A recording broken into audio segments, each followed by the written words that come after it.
For a long time, I thought mental strength was something you either had or didn't.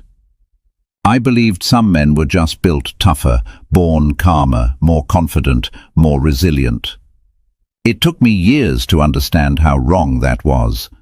What I learned over 25 years is this: mental strength isn't talent, it's accumulation.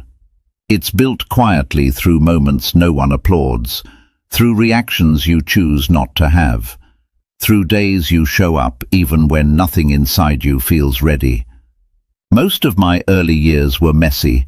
I reacted too fast. I spoke when silence would have been stronger. I chased approval, chased certainty, chased the feeling of being in control, and lost it every time. I didn't break because life was unfair. I broke because I kept letting my emotions make decisions for me. There were years where progress felt invisible, or years where doing the right thing brought no immediate reward. Years where it would have been easier to quit, numb out, or distract myself into comfort. And I won't pretend I handled those years perfectly.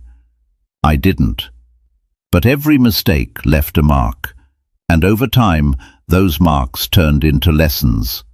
This audiobook isn't about becoming fearless, it's about becoming steady. It's not about domination or hype or pushing harder than everyone else. It's about learning how to stand still when everything inside you wants to react. How to stay grounded when the world pulls at your attention. How to keep your word to yourself when no one is watching. Mental strength, as I've come to know it, looks calm. It doesn't announce itself. It doesn't argue to be right. It doesn't rush.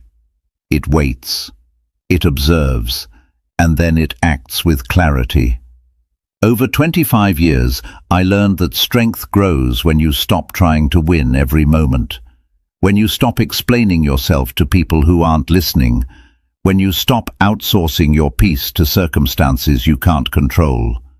I learned that discipline beats motivation every time, that silence protects energy, that consistency matters more than intensity, and that the strongest men aren't the loudest, they're the most composed. This hour is not a shortcut, it's a compression. Everything you'll hear has been tested through failure, pressure, regret, and long stretches of uncertainty. No theories, no trends. Just what remains after experience strips away what doesn't work. If you're listening to this because you feel tired of reacting, tired of overthinking, tired of feeling pulled in every direction, you're not weak, you're just untrained. Your mental strength is trainable, and it starts with awareness, not force. Over the next 60 minutes, I'll walk you through 8 lessons that stayed with me after 25 years of living, failing, learning, and refining. Not lessons meant to impress you, but lessons meant to hold you steady when life gets heavy. You don't need to change everything today. You only need to begin choosing differently. Take what resonates, leave what doesn't. And most importantly, listen slowly, because strength doesn't arrive all at once. It's built quietly, one decision at a time. Chapter 1.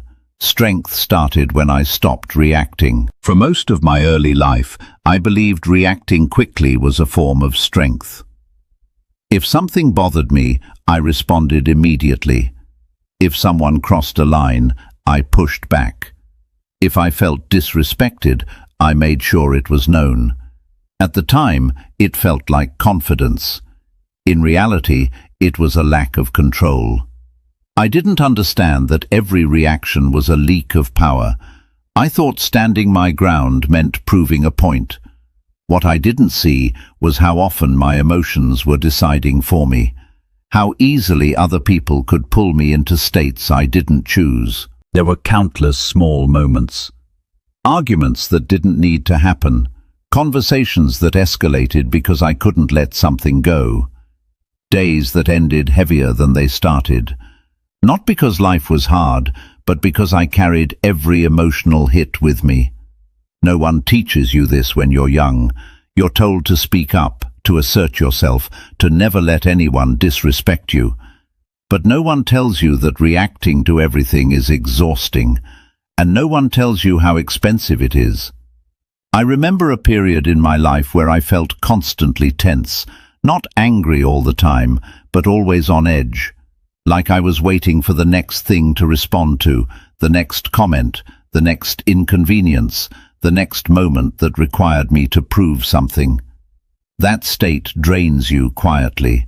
You don't notice it day to day, but over months and years it wears you down. The turning point didn't come from a book or a speech. It came from exhaustion.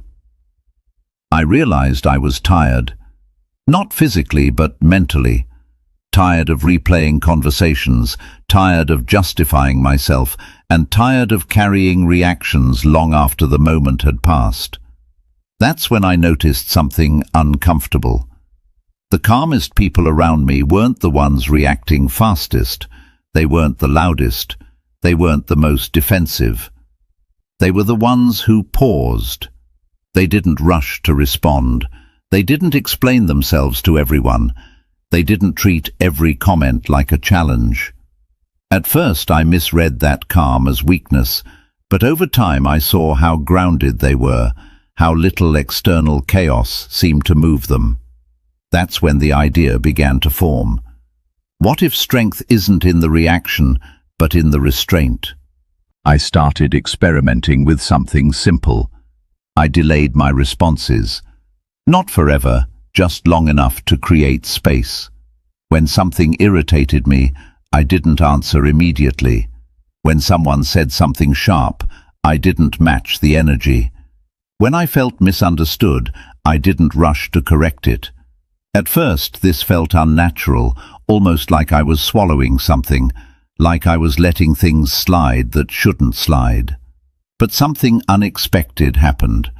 Most situations resolved themselves without my involvement. Tension dissolved when it wasn't fed. People revealed more about themselves when I stayed quiet. And more importantly, I felt lighter.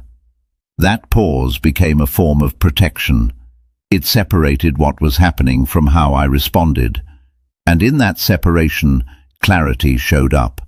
I began to see how many of my reactions weren't necessary. How often I was reacting to tone instead of intent. How often my ego wanted to speak before my judgment had a chance. Strength didn't come from suppressing emotion. It came from choosing what deserved my energy. And there's a difference. Suppressing emotion is pretending you don't feel. Control is acknowledging the feeling and not letting it drive. Over time, this practice changed how I moved through the world. I stopped treating every moment like a test. I stopped assuming every challenge required a response. Not everything is a threat. Not everything needs your voice. Not everything deserves your attention. That realization alone saved me years of unnecessary conflict. I also noticed something else. People started reacting to me differently. When you don't react the way people expect, it unsettles them. Not in a threatening way, but in a grounding way. They slow down. They become more careful with their words. Silence, when chosen consciously, carries weight. I wasn't trying to dominate conversations anymore. I was listening, observing, and responding only when it mattered. And when I did speak, my words landed heavier. This is where mental strength actually began for me. Not in pushing harder, not in proving more, but in learning when not to engage. There's a kind of power that comes from being unmovable, not stubborn, but steady. Life will always present friction. People will always project. Circumstances will always test you. The question is whether you let those things decide your state of mind. Reacting hands control to the moment. Pausing takes it back. Over years, this habit compounds. You argue less. You recover faster. You conserve energy for what actually matters. You stop living in reaction mode and start living deliberately. And that's when strength becomes visible. Not to others first, but to yourself. You trust yourself more. You respect your own restraint. You feel grounded even when situations aren't. Mental strength doesn't start with force. It starts with space. The space between stimulus and response. The space where choice lives. Once I learned to protect that space, everything else followed. Chapter 2. Pain was the teacher I couldn't avoid. For a long time I tried to outrun pain. I didn't call it that back then.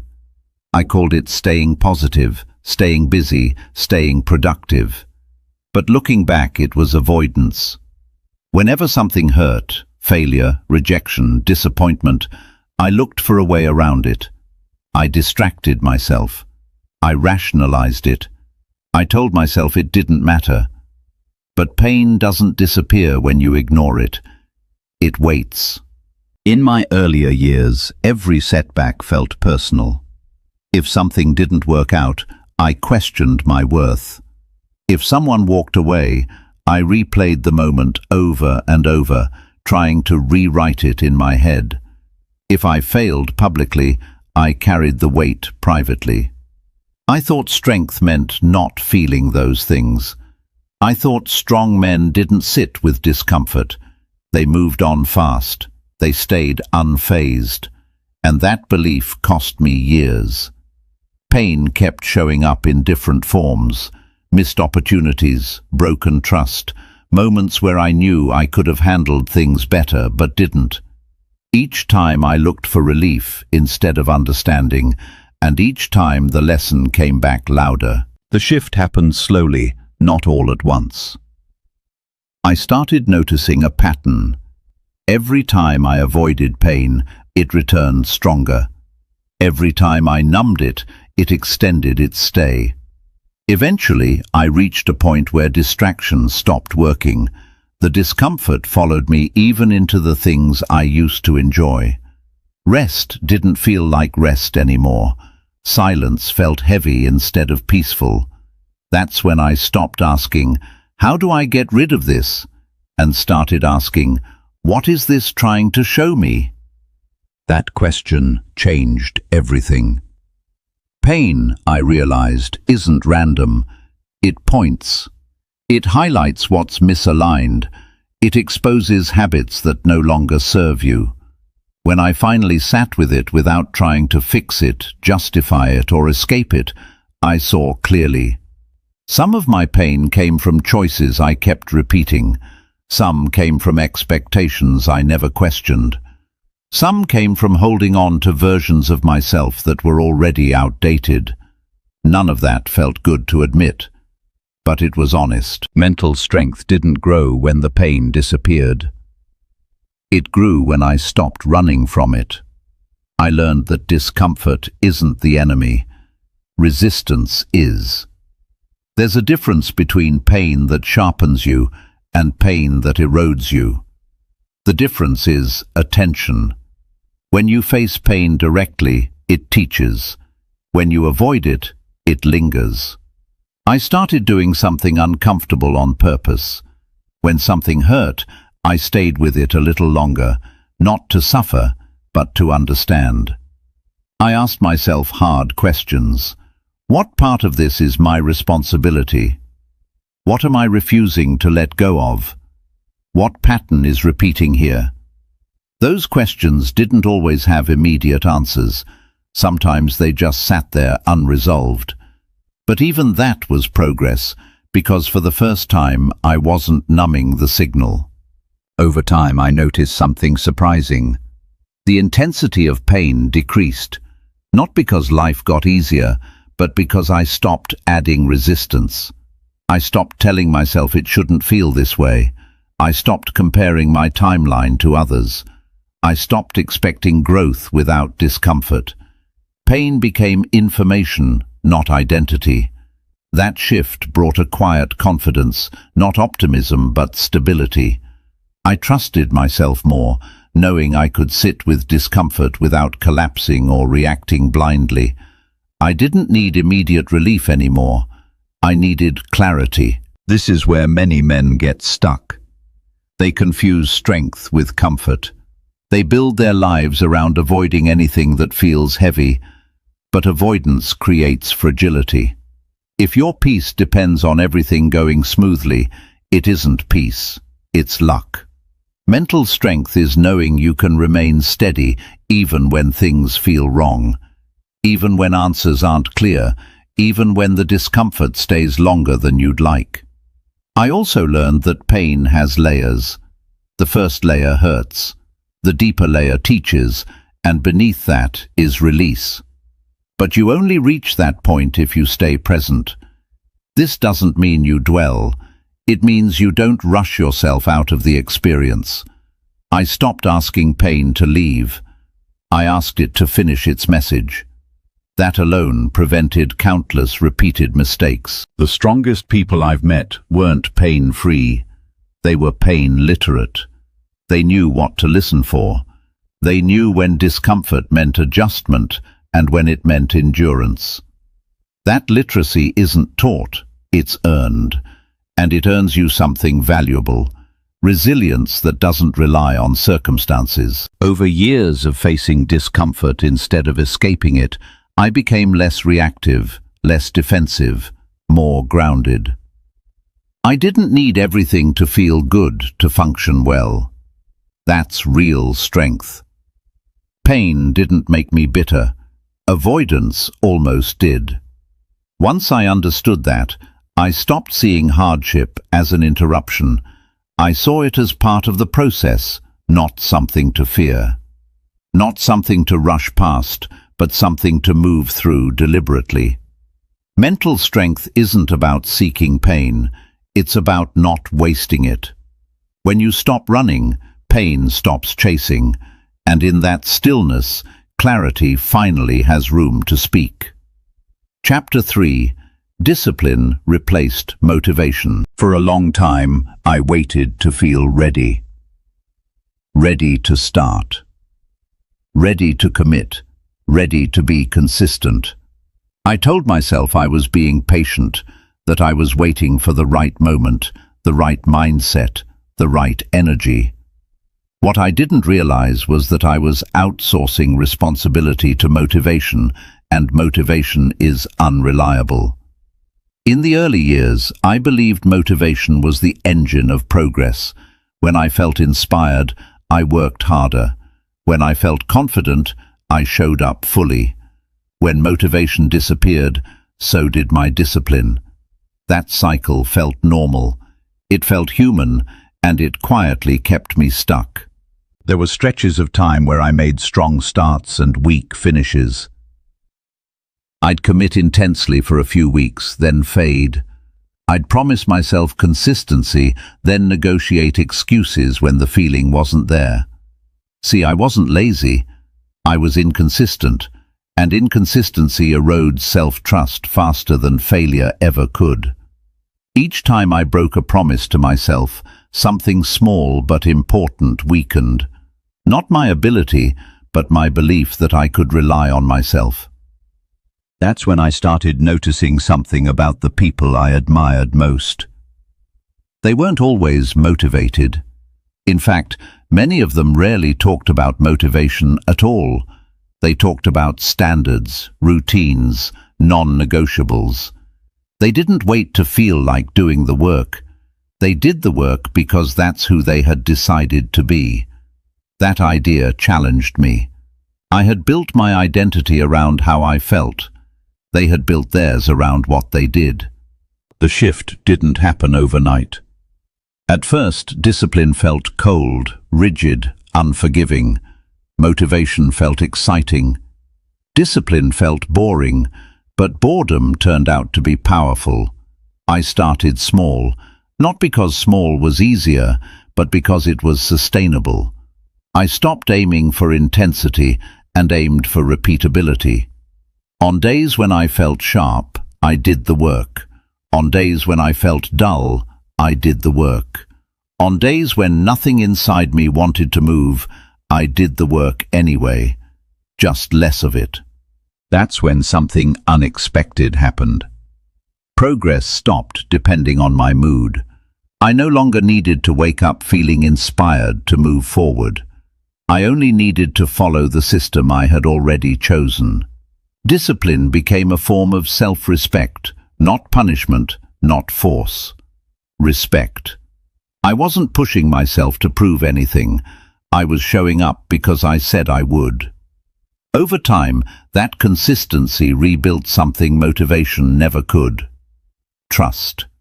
I trusted myself to act even when conditions weren't ideal. As I trusted my ability to stay steady when enthusiasm faded, I trusted that momentum could exist without excitement. That trust was grounding. There's a myth that discipline kills creativity or freedom. In my experience, it did the opposite. Once my actions were no longer dependent on how I felt, my mind became quieter, less negotiation, less internal debate, less friction. I wasn't asking myself every day whether I should act. The decision had already been made.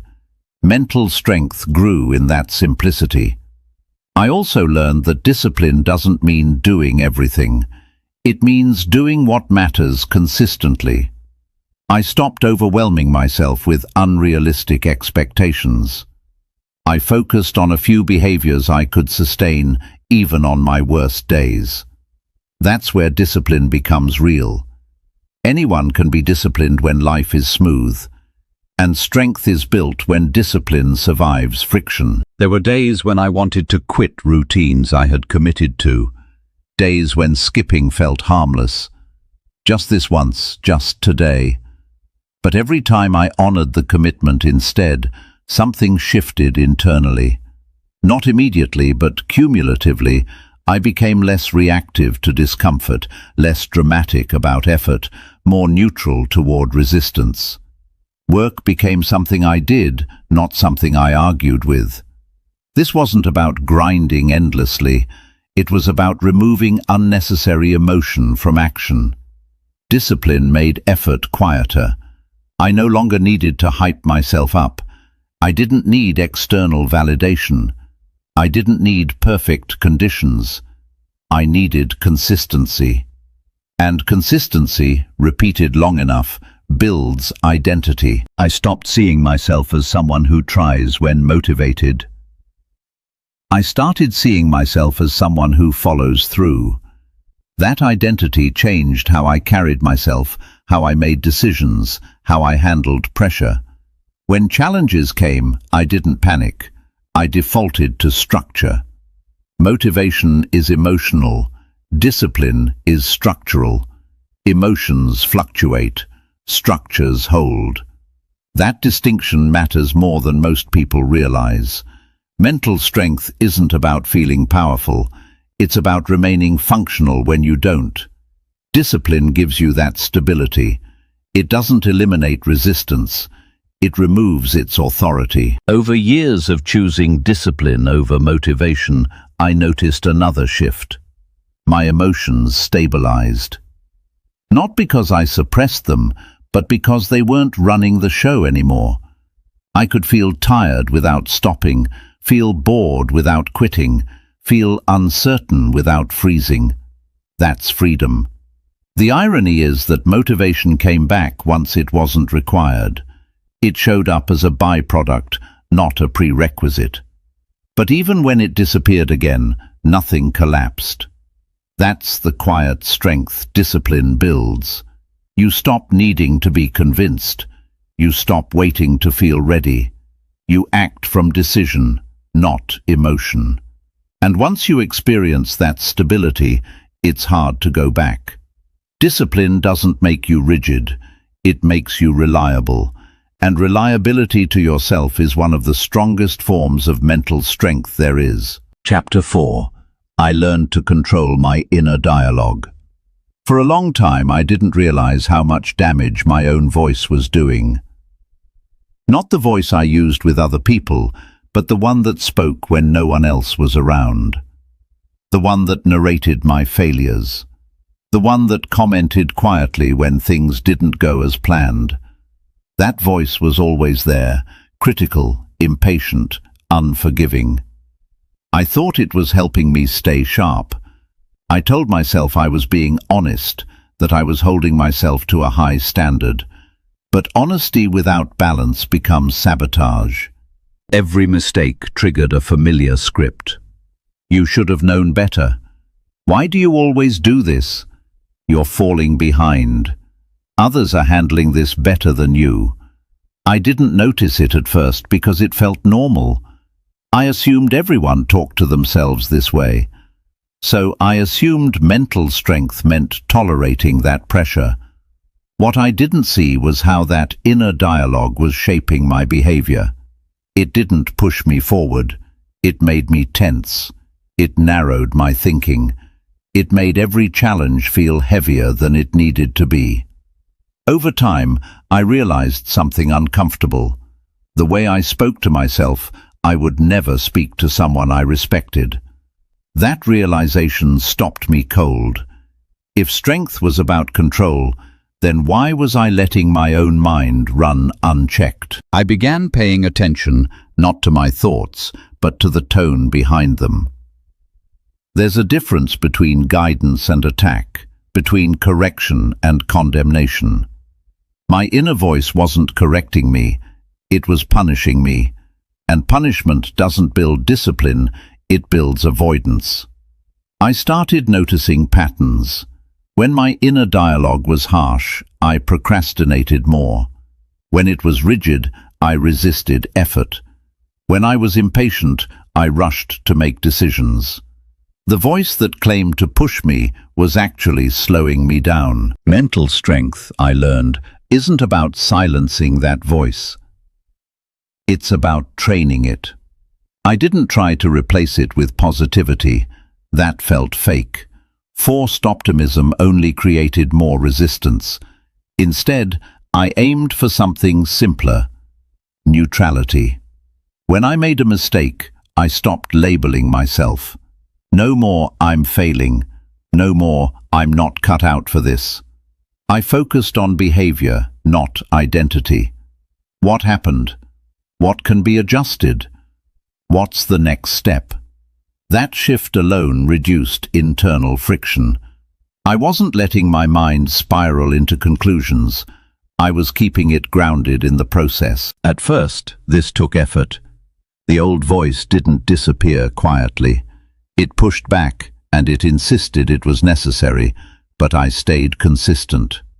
Each time the inner dialogue turned sharp, I interrupted it, not with encouragement, but with clarity. This isn't helpful. This isn't accurate. This isn't moving me forward. That practice changed how I experienced pressure. I stopped taking every thought as truth. I started treating them as suggestions, some useful, some not. That distance created stability. I also learned that fatigue makes the inner voice louder. Stress sharpens it. Isolation amplifies it. So I adjusted. I didn't try to fix my thinking when I was exhausted. I focused on recovery first: rest, routine, silence. Mental strength isn't just about what you think, it's about when you think. Trying to reason with yourself while exhausted is like arguing with a storm. I began respecting my limits instead of fighting them. And another shift came when I stopped rehearsing imaginary conversations. Those mental debates, explaining myself, defending decisions, replaying conflicts, were draining me. They created pressure without resolution. I made a decision to limit those loops. If a conversation hadn't happened, I didn't let it live rent-free in my mind. If something was unresolved, I acknowledged it and moved on. That wasn't avoidance, it was containment. Not every thought deserves attention. Not every mental scenario deserves energy. This was difficult at first. Letting go felt irresponsible, like I was missing something important. But over time, The quiet that followed felt expansive. I wasn't constantly reacting to imagined futures or rewritten pasts. I was present, and presence strengthens the mind. I also noticed how language shaped my endurance. Small shifts mattered. I have to became I chose to. I can't became not right now. This is impossible became this is uncomfortable. None of these changes were dramatic on their own, but repeated daily, they rewired how I experienced effort. The work didn't change. My relationship to it did. Mental strength isn't built by forcing confidence. It's built by removing unnecessary self-resistance. I stopped expecting my mind to always be cooperative. I stopped trying to eliminate doubt. Instead, I learned to move forward with doubt present. That's control. Not control over thoughts, but control over response. There were still days when the inner dialogue turned negative, that never fully went away. But it lost its authority. It could speak, but it couldn't decide. That distinction is critical. Once I separated awareness from identification, pressure lost its grip. I wasn't my thoughts. I was the one hearing them. That space changed everything. Decisions became cleaner. Emotions passed faster. Setbacks felt temporary instead of defining. I wasn't dragged down by every internal comment. Over years, this discipline reshaped my inner world. The voice became steadier, less reactive, more grounded, not encouraging, not cruel, clear. That clarity carried into how I spoke, how I acted, how I handled conflict. Mental strength grew from the inside out. I learned that the most important conversation you'll ever have is the one no one hears. And if you don't train that voice, it will train you, often in ways you don't choose. Controlling your inner dialogue isn't about dominance, it's about alignment. Aligning thought with action, aligning intention with behavior. When that alignment holds, pressure doesn't break you, it defines you. And that refinement, repeated over time, becomes quiet, durable strength. Chapter 5. Silence became a weapon. There was a time when I believed speaking up was always the right move. If I had a thought, I shared it. If something bothered me, I explained it. If I felt misunderstood, I clarified again and again. I equated expression with strength. Silence felt passive, almost like surrender. But over the years, I learned that most of my words weren't adding value. They were leaking energy. I didn't notice it at first. Talking feels productive. Explaining feels responsible. Defending yourself feels necessary. But slowly I realized how often I was speaking out of discomfort, not intention. I spoke to relieve tension. I spoke to be understood. I spoke to regain a sense of control. And every time I did, I gave something away. Silence entered my life not as a strategy, but as a consequence. I got tired and tired of repeating myself. Tired of conversations that went nowhere. Tired of explaining things to people who had already decided what they believed. At some point, I stopped responding. Not out of anger, but out of clarity. And that's when I saw what silence really does. Silence reveals. When you stop filling the space, other people do. They explain themselves. They project. They expose intentions that words often hide. I learned more by listening than I ever did by arguing. In the beginning, silence felt uncomfortable. There's an urge to jump in, to correct, to defend. Your mind tells you that if you don't speak now, you'll lose your position. But most of the time, that isn't true. Most of the time, nothing needs to be said. Silence isn't weakness. Uncontrolled speech is. Once I started choosing silence deliberately, something shifted internally. My thoughts slowed down. My reactions softened. I wasn't constantly preparing my next response. I was present. That presence changed the quality of my interactions. When I did speak, people listened. Not because I raised my voice, but because I didn't waste it. Words carry weight when they aren't overused. I also noticed how silence protected my energy. Conversations stopped draining me. I didn't leave interactions replaying what I should have said differently. I wasn't carrying other people's opinions home with me. I stopped explaining myself to people who weren't committed to understanding. And in doing so, I reclaimed hours of mental space. There's a difference between clarity and justification. Clarity is clean. Justification is endless. Silence helped me tell the difference. I didn't go silent everywhere. This wasn't about withdrawal or avoidance. It was about selectivity. I spoke when it mattered. I stayed quiet when it didn't. That discernment is a form of strength. One of the hardest lessons was learning not to respond to provocation. Not every comment is a conversation starter. Some are invitations to chaos.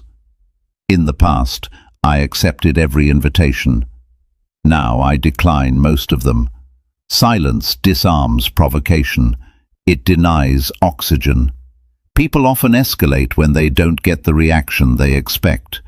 But eventually, escalation collapses under its own weight. Silence also forced me to sit with my own discomfort. When you don't speak, you can't offload tension onto someone else. You have to process it internally. That processing builds capacity. Instead of venting, I reflected. Instead of reacting, I observed. Instead of explaining, and I adjusted my behavior. That internal work was quieter, but far more effective. I also learned that silence strengthens boundaries. You don't need to announce them. You enforce them through consistency. When you stop engaging with what drains you, people notice. When you stop justifying your choices, they adjust or they leave. Both outcomes are clear. Silence simplified my life. I wasn't trying to be mysterious or distant. I was trying to be precise. I noticed how often people speak to fill space, not to communicate. Once I stopped doing that, conversations became more meaningful. There were pauses, there was breathing room, there was space for thought, and in that space, real connection sometimes happened. But even when it didn't, I wasn't depleted. Mental strength isn't loud. It doesn't rush to be heard, and it doesn't need constant validation. Silence embodies that. It says, I'm not threatened by this moment. I don't need to control the narrative. I trust my position enough not to defend it endlessly. That trust is powerful. I also learned that silence isn't always external. It's internal too. I reduced the noise inside my own head. Fewer rehearsed arguments, fewer imaginary explanations. I let things be unresolved without chasing closure. That was uncomfortable at first, but it freed me from mental loops that led nowhere.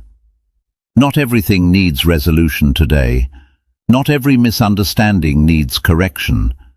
Not every thought needs expression. Silence teaches patience. Over time, I noticed how this practice changed my posture in the world. I was calmer, more grounded, less reactive. I wasn't trying to win conversations. I was conserving energy for life, and energy, once conserved, compounds. When challenges came, I wasn't already exhausted from unnecessary battles. I had reserves. Silence helped me choose my battles wisely, and often to choose none at all. That's not avoidance, that's mastery. There's a kind of authority that comes from restraint. People feel it, even if they can't name it. You don't need to explain your strength. You demonstrate it through consistency and composure. Silence gave me that composure. It taught me that saying less often means living more, that presence beats performance, that restraint is not repression, it's control. In a world that rewards noise, silence is a discipline, and like all disciplines, it strengthens what you practice. I didn't lose my voice, I refined it. And in doing so, I found that silence, when chosen, is one of the sharpest tools mental strength can offer.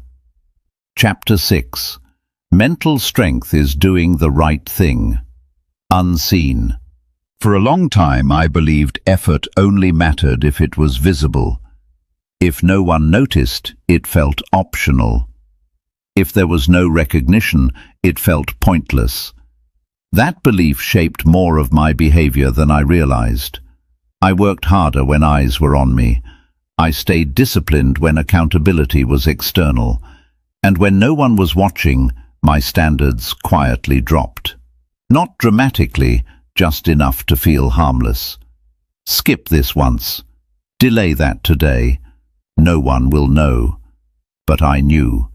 And over time, that knowledge eroded something important. There's a subtle difference between who you appear to be and who you actually are. That difference is built in private. Mental strength doesn't show itself when conditions are perfect. It reveals itself when there's no audience, no pressure, no immediate consequence. It took years for that to fully land. I noticed a pattern in my own life. The times I felt most grounded weren't tied to public wins. They were tied to quiet consistency. Getting up when I said I would. Finishing what I started even when it was boring. Choosing restraint when indulgence was easier. None of those moments looked impressive from the outside, but they accumulated internally. They built self-respect, and self-respect is the foundation of mental strength. You can't fake it. You either have it or you don't. I began to understand that unseen actions shape identity. Every small decision reinforces a story about who you are. When you cut corners in private, you tell yourself a story of convenience. When you hold standards unseen, you tell yourself a story of integrity. That story becomes instinct. There were many moments where I had a choice. No one would know which option I picked. Both choices led to similar outcomes in the short term, but one felt heavier, the other felt cleaner. Choosing the heavier path didn't make me feel good immediately. It made me feel aligned. Alignment lasts longer than pleasure. I stopped asking whether something would be noticed. I started asking whether it would strengthen or weaken my character. That question simplified decisions. Mental strength grew from repetition, from making the same hard choice when it didn't matter publicly. That repetition created reliability, not to others, to myself. I could trust my own follow-through. Trust changes how you carry pressure. When you know you'll do what's required regardless of visibility, anxiety drops. You're no longer negotiating with yourself, not as you're executing. There's a quiet confidence that comes from that. Not arrogance, not bravado. Confidence rooted in evidence. I also realized that unseen discipline prepares you for visible pressure. When challenges arrive publicly, you don't rise to the occasion. You fall back on habits. And habits are built when no one's clapping. This applies everywhere. How you handle fatigue when no one's pushing you, how you manage temptation when there's no consequence, how you treat commitments that only you remember. Those moments define strength more than crisis ever will. Crisis just exposes what's already there. I stopped romanticizing pressure. I stopped waiting for dramatic tests. The real test happens daily, in quiet moments, in decisions that feel insignificant. That's where mental strength is trained. I noticed something else as well. When I began holding myself to private standards, my need for validation decreased. I didn't need praise to feel steady. I didn't need recognition to feel grounded. I already knew what I was capable of. I had evidence. That internal certainty is stabilizing. It makes you less reactive to opinion, less dependent on outcomes, less shaken by temporary setbacks. You're not guessing who you are. You've seen it repeatedly. There were days when this discipline felt tedious. Days when it would have been easier to relax standards. Days when consistency felt thankless. But those were the days that mattered most. Anyone can perform when it's exciting. Strength shows up when it's monotonous. I learned to respect boredom. Boredom is where discipline proves itself.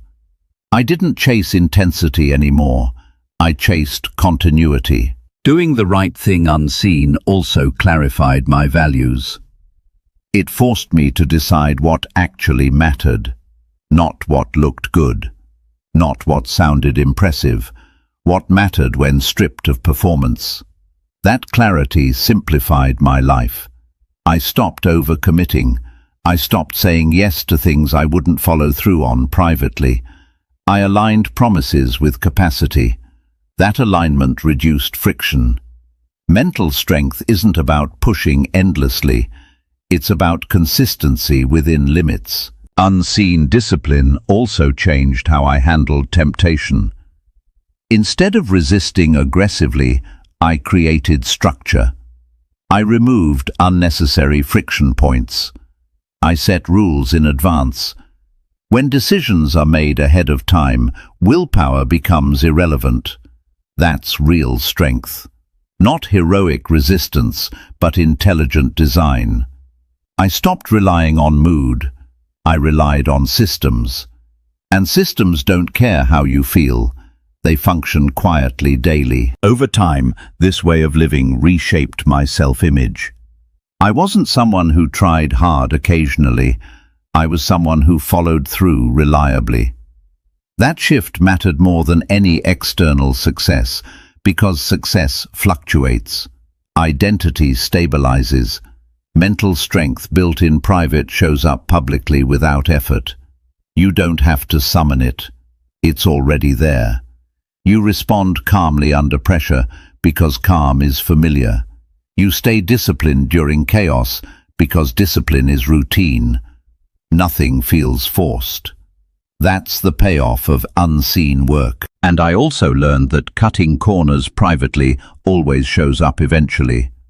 Maybe not today, maybe not tomorrow, but it shows up as hesitation, as self-doubt, as instability. The mind remembers everything. When you know you've compromised, confidence weakens. When you know you've held the line, confidence solidifies. That's why private standards matter so much. They're not about morality, they're about coherence. Living in a way that doesn't fracture your self-respect. Mental strength is coherence under pressure. And coherence is built when no one's looking. I stopped trying to impress an audience that wasn't there. I focused on becoming someone I could rely on. That decision simplified everything. Doing the right thing unseen doesn't make life easier. It makes you stronger. And over time, strength makes life steadier. You stop seeking shortcuts. You stop bargaining with discomfort. You stop needing external structure to function. You carry structure within. That's when mental strength stops being situational. It becomes who you are. Chapter 7. I stopped trying to win every moment. For many years, I treated life like a series of small battles. Every conversation had a winner and a loser. Every disagreement felt like a test. Every challenge demanded a response. I didn't see it as aggression. I saw it as engagement, as strength, as staying sharp. But living that way quietly exhausted me. I was always alert, always evaluating, always preparing to defend or explain, even when nothing was actually at stake. Winning every moment became a habit, and like most habits, it shaped me more than I realized. I argued over details that didn't matter. I corrected people who weren't asking to be corrected. I pushed back on opinions that had no impact on my life. Each time, I felt a small sense of control, and each time I paid for it with energy. The cost didn't show up immediately. It accumulated. Mental fatigue, irritation, a constant low-level tension that followed me everywhere. I didn't understand why I felt drained. I was doing everything right, standing my ground, not letting things slide. But strength isn't measured by how much you resist. It's measured by how well you choose. The shift began when I noticed something about the calmest people I knew. They weren't disengaged. They weren't passive. They were selective. They didn't react to every comment. They didn't correct every misunderstanding. They didn't turn every difference into a confrontation. They let things pass. At first that looked like indifference, but it wasn't. It was discernment. They knew what mattered and what didn't.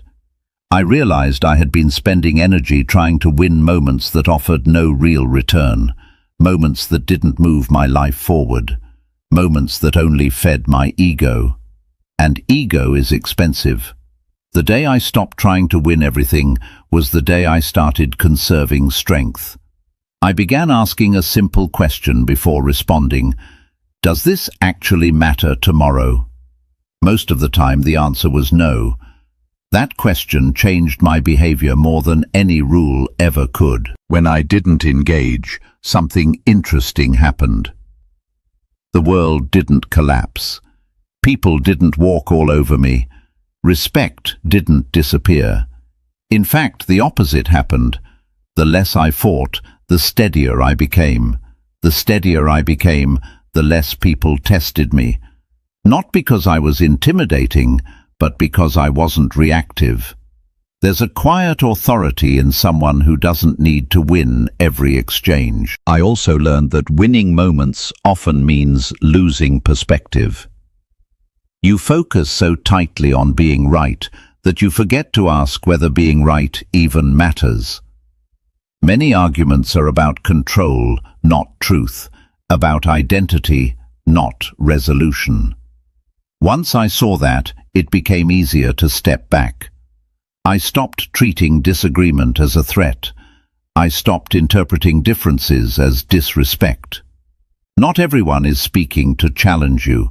Sometimes they're just speaking from their own confusion, and sometimes the strongest response is none at all. Letting go of the need to win felt uncomfortable at first. It felt like I was leaving something unresolved, like I was allowing something to stand that shouldn't. But over time, I realized that peace doesn't come from resolving everything. It comes from accepting that not everything needs resolution. Mental strength isn't about closure, it's about tolerance. A tolerance for ambiguity, tolerance for disagreement, tolerance for things remaining unfinished. I also noticed how much lighter my relationships became. Fewer arguments, less tension, more space. When I stopped trying to win, conversations became less performative. There was less posturing, less defense. I listened more. I spoke less. And when I did speak, it was intentional. Another realization followed. Trying to win every moment was often a way of avoiding uncertainty. If I could dominate the conversation, I didn't have to sit with not knowing. If I could prove a point, I didn't have to examine my own position. Letting go of that habit forced me to be honest with myself. Sometimes I didn't know the answer. Sometimes I was wrong. Sometimes the truth was more complex than I wanted it to be. Mental strength grew when I allowed that complexity. Certainty is comforting, but it's often shallow. Strength comes from holding uncertainty without panic. I stopped reacting to things just to reassure myself. I allowed silence. I allowed pause. That pause created space for better judgment. I also became more aware of timing. Even when something needs to be addressed, not every moment is the right one. Winning a moment at the wrong time can cost you more than losing it. I learned to wait. Waiting isn't weakness, it's strategy.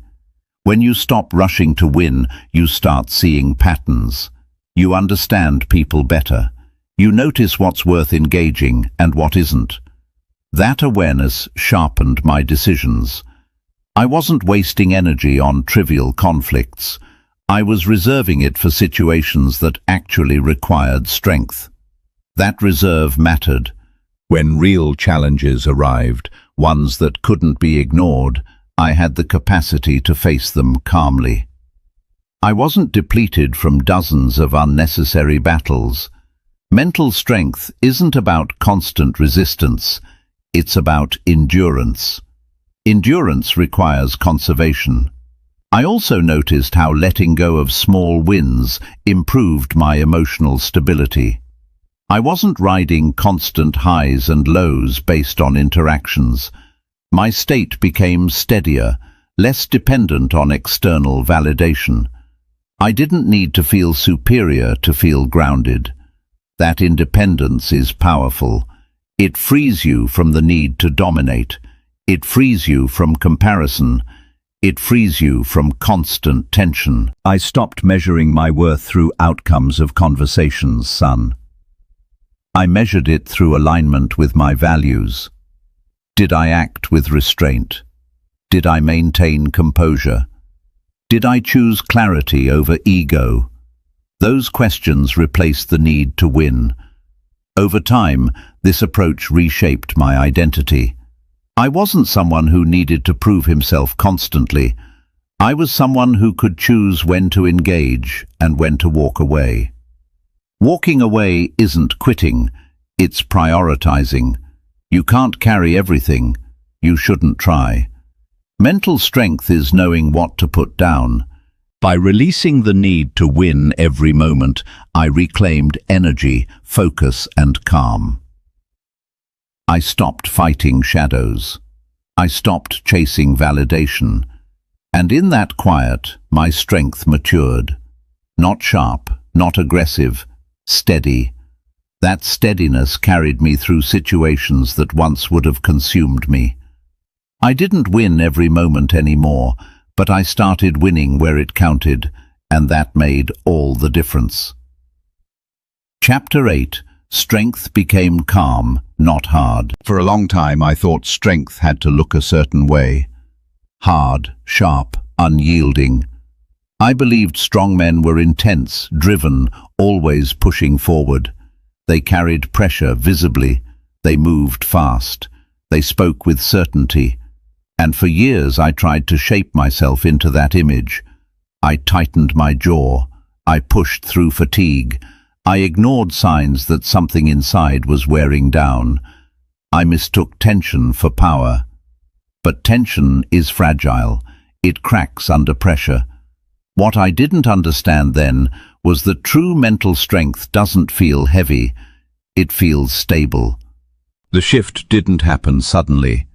It happened after enough years of friction, enough moments where force stopped working. Enough times where pushing harder only made things worse. I began noticing a pattern. The people who handled pressure best weren't the hardest. They were the calmest. They didn't rush decisions. They didn't amplify problems. They didn't meet chaos with more chaos. They slowed things down. At first, that calm confused me. I wondered if it was detachment, if they cared less. But over time, I realized they cared more, just not emotionally. They weren't numbing themselves, they were regulating themselves. That distinction changed everything. Hardness is reactive. Calm is deliberate. Hardness braces against the world. Calm stands within it. I started to feel the cost of being hard all the time. My body was tense even when nothing was wrong. My mind was always preparing for impact. I didn't feel strong. I felt guarded. That's when I understood something important. If strength requires constant effort, it isn't sustainable. Mental strength has to endure. So I stopped trying to be hard. I focused instead on being steady. Steadiness looks unremarkable from the outside. There's no drama to it, no visible struggle. But internally, it's demanding. It requires restraint, patience, the ability to stay present without needing to escape discomfort. I learned that calm isn't passive. It's active control. It's the decision not to let your nervous system dictate your behavior, not to let urgency make choices for you. Calm allows you to think clearly when things feel unstable. Hardness narrows your focus. Calm expands it. Once I began valuing calm, my reactions changed. I didn't jump to conclusions. I didn't rush responses. I didn't escalate situations unnecessarily. I let moments breathe. That breathing room gave me options. I could see angles I used to miss, and I could hear what people were actually saying beneath their words. I could choose responses instead of defaulting to habits. Calm made me precise. I also noticed how calm affected my body. My shoulders relaxed. My breathing slowed. Sleep came easier. Mental strength isn't just psychological, it's physiological. A regulated mind lives in a regulated body. When you're calm, your body isn't constantly preparing for threat. It conserves energy. It recovers faster. That recovery compounds. I became more resilient, not because I was tougher, but because I was less depleted. There's a misconception that calm means you don't care, that you've given up intensity.